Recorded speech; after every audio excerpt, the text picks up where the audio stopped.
Hello everyone, मैं doctor Mobin Akhtar. आज का हमारा वीडियो है प्री टर्म डिलीवरी, मतलब समय से पहले होने वाली डिलीवरी के बारे में। आज के इस वीडियो में हम जानेंगे कि समय से पहले होने वाली डिलीवरी के कारण क्या होते हैं, यदि वक्त से पहले डिलीवरी हो जाती है तो उसकी वजह से बच्चे में क्या कॉम्प्लिकेशंस हो सकते हैं, और ऐसा क्या किया जाए कि प्री टर्म डिलीवरी होने से बचाया जा सके, और यदि किसी कारणवश प्री टर्म डिलीवरी हो भी जाती है तो बच्चे के लिए क्या क्या सावधानियाँ हमें रखनी है। सबसे पहले तो मैं कहना चाहूँगी कि यदि आपने चैनल सब्सक्राइब नहीं किया है तो प्लीज़ कर लीजिए, क्योंकि आप लोगों के लिए बिल्कुल फ्री है। प्रेगनेंसी का पूरा टाइम 40 सप्ताह का होता है और डॉक्टर्स के हिसाब से 37 सप्ताह की जो प्रेगनेंसी होती है वो फुल टर्म प्रेगनेंसी कहलाती है। मतलब यदि डिलीवरी 37 सप्ताह या उसके बाद हुई है तो वो फुल टर्म डिलीवरी में काउंट होगी, और 37 सप्ताह या उससे पहले हुई है तो वो प्री टर्म डिलीवरी में काउंट होगी। ये प्रीमेच्योर डिलीवरी कभी कभी स्पॉन्टेनियस, मतलब कुछ रिस्क फैक्टर की वजह से अपने आप हो जाती है, और कभी कभी डॉक्टर्स इंड्यूस करते हैं, मतलब समय से पहले डिलीवरी डॉक्टर खुद सलाह देते हैं आपको करने की। किस किस रिस्क फैक्टर में समय से पहले डिलीवरी की सलाह देते हैं डॉक्टर्स, जैसे कि यदि प्रेग्नेंट लेडी का बीपी बढ़ रहा है और वो दवाइयों के साथ भी कंट्रोल नहीं हो रहा है तो आपके डॉक्टर्स आपको सलाह दे सकते हैं कि डिलीवरी करवा दें, डिलीवरी जैसे हो जाएगी बीपी कंट्रोल हो जाएगा। या कोई शुगर है, थायराइड है, या कोई हार्ट डिजीज़ है, या कोई बच्चा कमज़ोरी की तरफ जा रहा है, इससे चांसेस हैं कि आगे जाकर बच्चा IUGR मतलब अंदर की तरफ, मतलब पेट में ही बच्चा कमज़ोर होता हुआ जा रहा है, तो ऐसे में भी आपके डॉक्टर्स सलाह देते हैं कि हम समय से पहले डिलीवरी करवा दें तो शायद कॉम्प्लिकेशन से बच जाएं।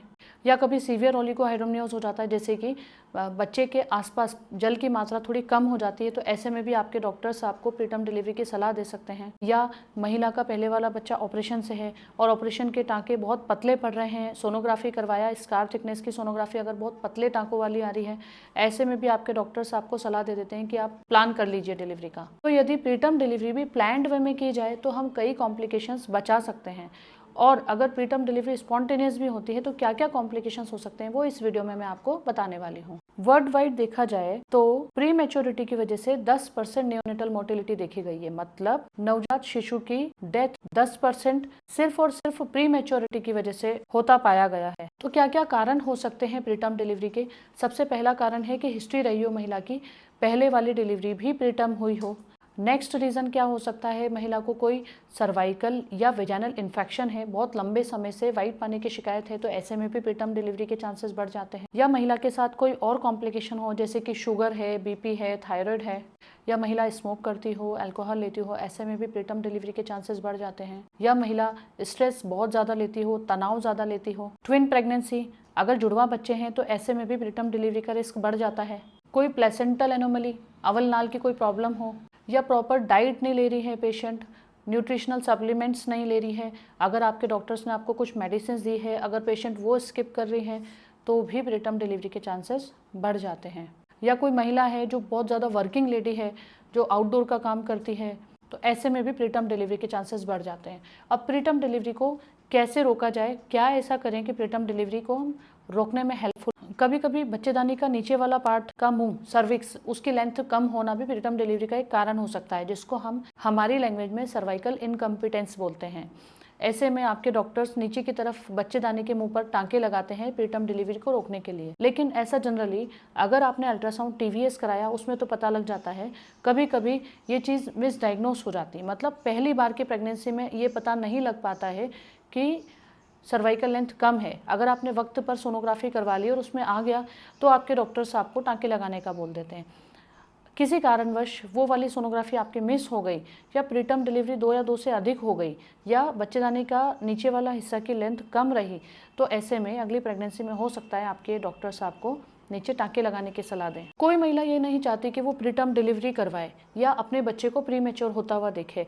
हर महिला का सपना होता है कि उसकी एक हेल्दी प्रेगनेंसी निकले और उसको बिल्कुल हष्ट पुष्ट बच्चा हो। तो ऐसा क्या किया जाए कि प्रीटर्म डिलीवरी को रोकने में हेल्पफुल हो। महिला को क्या करना है, सबसे पहले तो वेट, आइडियल वेट रखना है। बहुत ज़्यादा ओवर वेट भी नहीं रखना है, बहुत ज़्यादा अंडर वेट भी नहीं रखना है। यदि आप बहुत अंडर वेट हैं तो पहले आपका वेट बढ़ाइए, उसके बाद कंसीव करिए। यदि आप बहुत ओवर वेट हैं तो पहले आप वजन कम करिए, उसके बाद कंसीव करिए।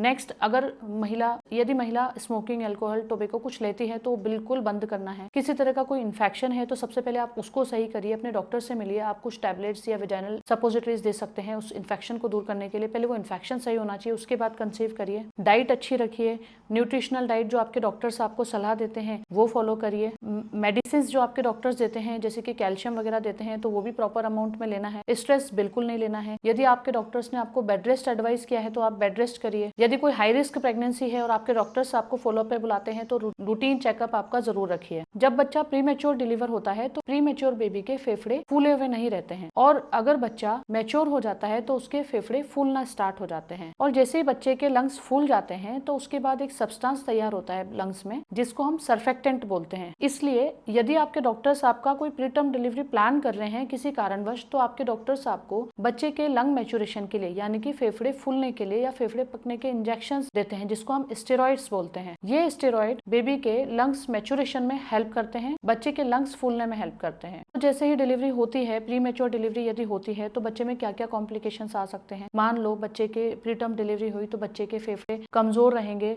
बच्चे को सांस की तकलीफ हो सकती है, बच्चे को वेंटिलेटर की जरूरत हो सकती है। तो जैसे डिलीवरी होती है बच्चे को वेंटिलेटर पे रखा जा सकता है, एनआईसीयू में शिफ्ट करना पड़ सकता है। यदि सर्फेक्टेंट की जरूरत होती है तो आपके बच्चों के डॉक्टर साहब सर्फेक्टेंट भी देते हैं बच्चे को। इस वक्त बच्चे की स्किन बहुत सेंसिटिव होती है तो ऐसे में बच्चे को पेटी में यानी कि इंक्यूबेटर पे भी शिफ्ट किया जा सकता है। प्रीमेच्योर बेबी की पाचन क्रिया भी अच्छी नहीं होती है तो ऐसे में बच्चे को नेक्रोटाइजिंग एंट्रोकोलाइटिस नाम की एक बीमारी होती है आंतों से रिलेटेड, वो भी हो सकती है। प्रीमेच्योर डिलीवरी की वजह से बच्चे के हार्ट में भी प्रॉब्लम आ सकती है जिसको हम पेटेंट डक्टस आर्टेरियोसिस बोलते हैं। बच्चे के दिमाग में भी खून का थक्का जमा हो सकता है जिसको हम इंट्रावेंट्रिकुलर हेमरेज बोलते हैं। ये समस्या है तुरंत वाली। कभी कभी पेशेंट का बेबी तो डिलीवर हो गया, प्रीटर्म डिलीवरी उस वक्त कोई कॉम्प्लिकेशन नहीं आए, अगर कभी कभी बाद में भी कॉम्प्लिकेशंस आ जाते हैं प्रीमेच्योर डिलीवरी के, जैसे कि विजन में प्रॉब्लम आ जाती है, हियरिंग लॉस हो जाती है, बच्चा सीपी भी हो सकता है, सेरेब्रल पाल्सी, या बच्चे का माइलस्टोन मतलब बच्चे की ग्रोथ भी बहुत स्लो हो जाती है। तो ये सब प्रीमेच्योर डिलीवरी के कॉम्प्लिकेशन। कई बार पेशेंट्स ये शिकायत लेके आते हैं कि मैडम हमारे बुजुर्ग ऐसा बोलते हैं कि 7वें महीने में डिलीवरी होगी तो बेबी सर्वाइव कर जाएगा, बच्चा हमें मिल जाएगा, लेकिन 8वें महीने में अगर डिलीवरी नहीं हुई तो क्या हमें बच्चा मिलेगा या नहीं। बुजुर्ग तो यही बोलते हैं कि 8वें महीने का बच्चा नहीं चल पाता है, तो ऐसा नहीं है। साइंस ये कहती है कि बच्चा जितना मैच्योर होगा उसकी उतनी ही अच्छी पॉसिबिलिटी रहेगी सर्वाइव करने की। तो जितना टाइम निकल जाए उतना अच्छा, और जितना टाइम अच्छा निकलेगा, जितना वीक्स निकलेगा, उतना ही बच्चे को एनआईसीयू में लॉन्ग टर्म रखने की जरूरत कम पड़ेगी। तो ये गलत फहमी है कि 7वें महीने वाला बच्चा जिंदा रह जाता है और 8वें वाला नहीं रहता है। मेरे कई पेशेंट है जिसका 8वें महीने में डिलीवरी हुई है और वो बच्चे बिल्कुल स्वस्थ मिले हैं उनको। तो आपको क्या करना है, यदि आपके डॉक्टर्स आपका सोनोग्राफी करवाते हैं और उसमें देखते हैं कि सर्वाइकल लेंथ कम है, स्टिचेस लगाने की जरूरत पड़ेगी, तो आप वो फॉलो करिए। आपके डॉक्टर्स आपको जो भी मेडिसिन देते हैं, कभी कभी ऐसा होता है कि यूट्राइन कॉन्ट्रैक्शंस इतने ज्यादा होते हैं कि